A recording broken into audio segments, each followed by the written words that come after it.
함께 읽으실 말씀은 창세기 2장 4절에서 17절까지의 말씀입니다.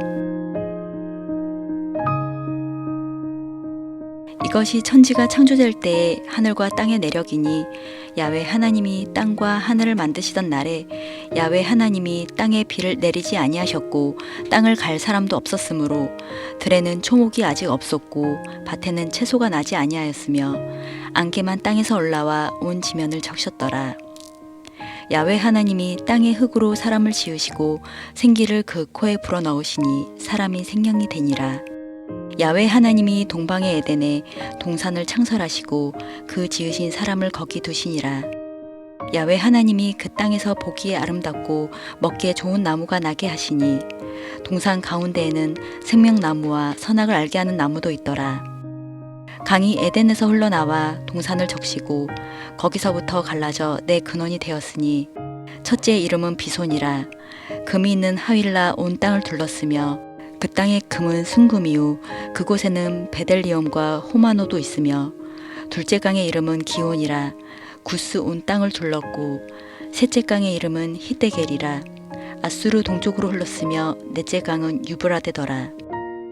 야훼 하나님이 그 사람을 이끌어 에덴 동산에 두어 그것을 경작하며 지키게 하시고 야훼 하나님이 그 사람에게 명하여 이르시되 동산 각종 나무의 열매는 내가 임의로 먹되 선악을 알게 하는 나무의 열매는 먹지 말라. 내가 먹는 날에는 반드시 죽으리라 하시니라. 아멘. 할렐루야. 이 시간 야훼 하나님의 이름을 찬양합니다. 또한 우리의 창조자이시오 구원자의 신 하나님의 은혜가 여러분과 함께 하시기를 예수님의 이름으로 축원합니다. 저는 오늘 본문 말씀을 가지고 아낌없이 주시는 하나님이라는 제목으로 은혜를 나누기를 원합니다. 하나님은 우리에게 좋은 것들을 많이 주셨고 또 더 주시기를 원하시는 하나님이십니다. 얼마 전 아내와 이야기를 하는데 아내가 자식은 평생 거지다 라는 말이 있다고 했습니다.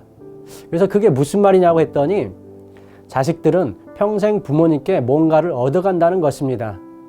들어보니 맞는 말이라는 생각이 들었습니다. 자식은 부모님께 태어날 때부터 먹을 것과 입을 것, 돌봄과 사랑을 얻습니다. 자라면서 돈도 얻어가고 이것저것 얻어갑니다. 또 부모님은 자식이 달라고 하지 않아도 그저 뭔가를 주고 싶어 하십니다. 얼마 전에도 장모님 댁에 갔더니 김장김치라고 싸주시고 사과가 좀 있다고 싸주셨습니다. 그런데 하나님은 우리 부모님들보다 더 좋고 많은 것들을 주셨고 더 주시기를 원하신다는 것입니다.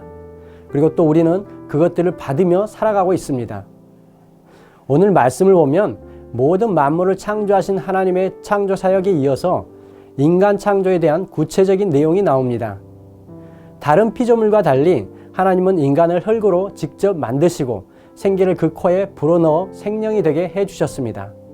또한 부모님이 아기를 위해 필요한 모든 것을 준비해 주듯이 에덴 동산을 만드셔서 인간이 살아가는 데 필요한 모든 것을 제공해 주셨습니다. 먹을 것이 충분했고 금은 보화를 통해 환경을 아름답게 해주셨습니다. 그런데 특이한 것은 하나님께서 거기에 선악을 알게 하는 나무도 만드셨다는 것입니다. 그리고 다른 과일을 먹어도 선악과만은 먹지 말라고 하셨습니다. 그 선악과를 먹는 날에는 반드시 죽을 것이라고 하셨습니다. 혹자는 선악과는 왜 만드셔서 인간이 시험에 들게 하셨는지 이해할 수 없다는 말을 합니다. 그런데 하나님께서 선악과를 만드신 것은 창조주이신 하나님께서 피조물인 인간과 진정한 교제를 원하셨기 때문이었습니다. 제가 제 아들에게 과자 한 봉지를 줬을 때 제 아들이 저를 사랑해서 과자 하나를 저에게 주는 것과 저에게 과자 주는 것을 아까워해서 제가 억지로 아들의 과자를 빼앗아 먹는 것에는 큰 차이가 있는 것입니다. 그처럼 하나님은 인간이 로봇과 같은 기계적인 순종이 아니라 인간 자발적으로 하나님께 순종하고 사랑하기를 원하셨던 것입니다. 다시 말해서 하나님은 인간에게 자유의지도 주셨다는 것입니다.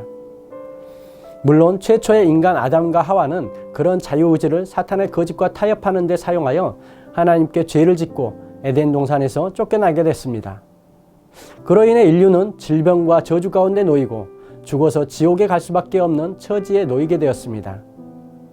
하지만 하나님은 또 그런 인간을 불쌍히 여기셔서 독생자 예수를 십자가에서 죽게 하심으로 인간이 구원받을 수 있는 길을 열어주신 것입니다. 예레미야 29장 11절 말씀에 야훼의 말씀이니라 너희를 향한 나의 생각을 내가 아나니 평안이요 재앙이 아니니라 너희에게 미래와 희망을 주는 것이니라고 말씀을 합니다. 이렇게 하나님은 우리에게 생명과 독생자 예수의 생명을 주시고 좋은 것들을 끊임없이 주시는 우리의 아버지 하나님이십니다.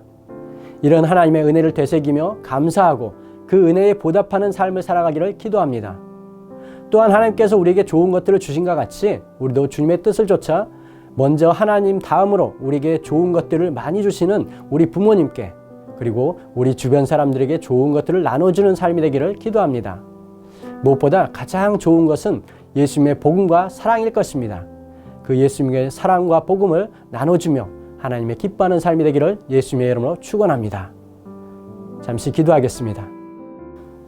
하나님께서 우리에게 생명을 주셨고 죄와 죽음 가운데 있던 우리를 구원하시기 위해 하나님의 독생자 예수님의 생명을 주셨습니다.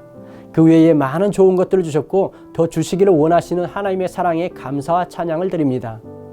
그와 함께 우리를 낳으시고 기르시며 많은 것들을 주시는 부모님의 은혜도 감사하며 살아가게 하여 주시옵소서.